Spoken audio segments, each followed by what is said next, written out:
Welcome to today's explainer.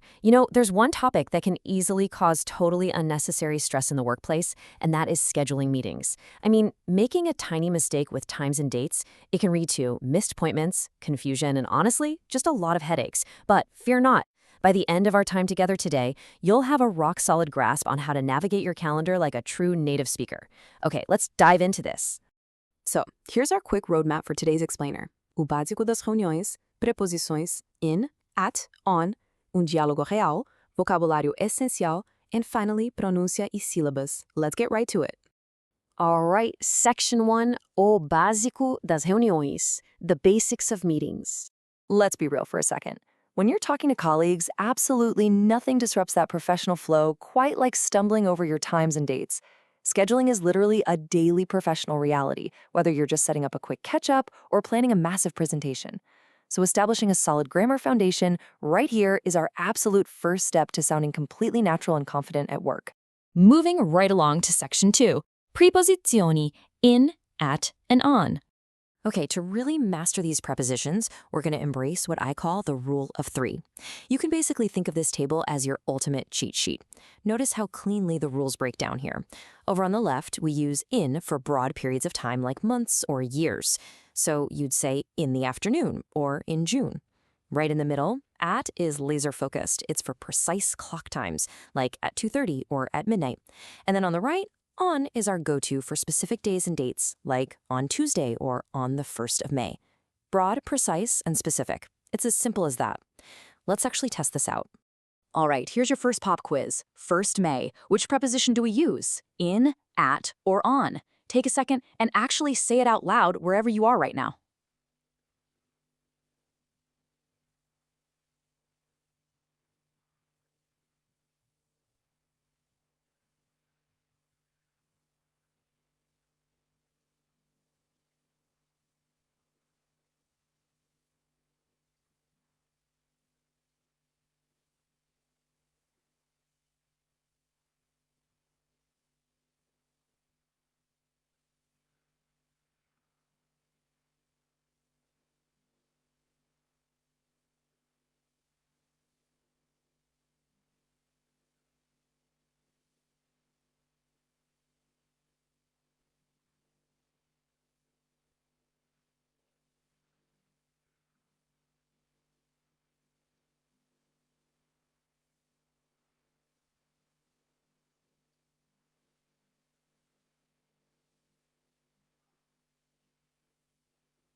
Let's try another one.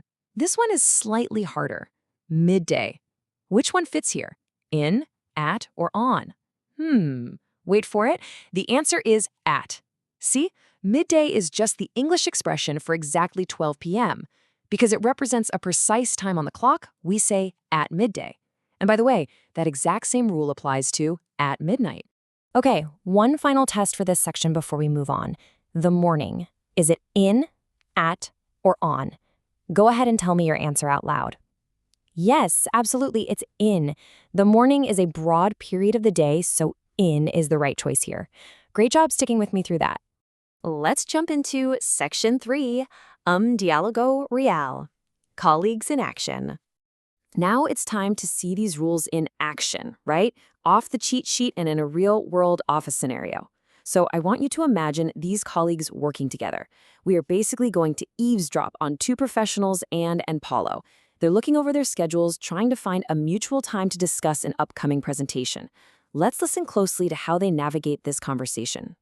Hi, Paulo. I'd like to meet with you to talk about the presentation on the 22nd of February, if that is possible. Now, what's really interesting to me here is Anne's phrasing. It is incredibly polite, right? She uses I'd like to and if that is possible. But crucially, look at her grammar. On the 22nd of February, that is a flawless use of the preposition on for a specific date. And Paulo responds with, I'm sorry, I'm busy then. How about Tuesday in the morning? Notice how smoothly he declines the invitation here. He apologizes first, gives a brief reason, I'm busy then, and immediately offers an alternative. And boom, there it is again, perfect grammar. He says in the morning, correctly using in for a broad period of the day. Moving to Section 4, Vocabulary Essential. Let's look at some professional phrases. So the absolutely crucial point here is that grammar works best when it's paired with the right phrasing. Take a look and compare the phrase, can we meet, with can we get together. Now, there is absolutely nothing wrong with can we meet. It's totally grammatically correct, and honestly, you'll find it in pretty much every textbook. But can we get together is what Paula actually uses later in their conversation. It's a natural, slightly more elevated British English phrasing that just instantly makes you sound way more fluent and conversational in the workplace. I really want you to memorize these. Here are some essential alternative phrases that are basically golden. Instead of just saying, I'm free, try saying, I'm available. When you have to politely decline something, don't just drop a flat no. Use I'm afraid, as in, I'm afraid I can't make that. If whole days don't work for you, just say Monday and Tuesday are out.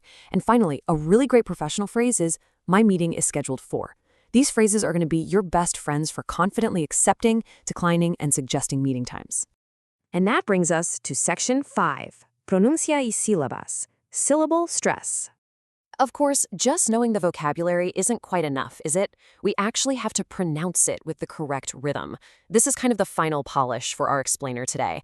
When we speak English, words are divided into syllables, and when a word has two or more syllables, one of them is stressed, meaning it is said just a little louder and a little slower. Take the word Monday. It has two syllables. We don't say Monday evenly like a robot. We stress the first syllable. Listen as I slow my voice down to act as a guide. Mon-day. See? The first syllable is louder and slower. Okay, let's try this interactive pronunciation practice together. I'm going to really exaggerate the bolded syllables here, and I want you to repeat out loud wherever you are watching this. Ready? Morning, afternoon, evening. Do you feel how that emphasis creates the natural rhythm of the language? It's pretty cool, right? Let's keep that momentum going with some slightly harder workplace words.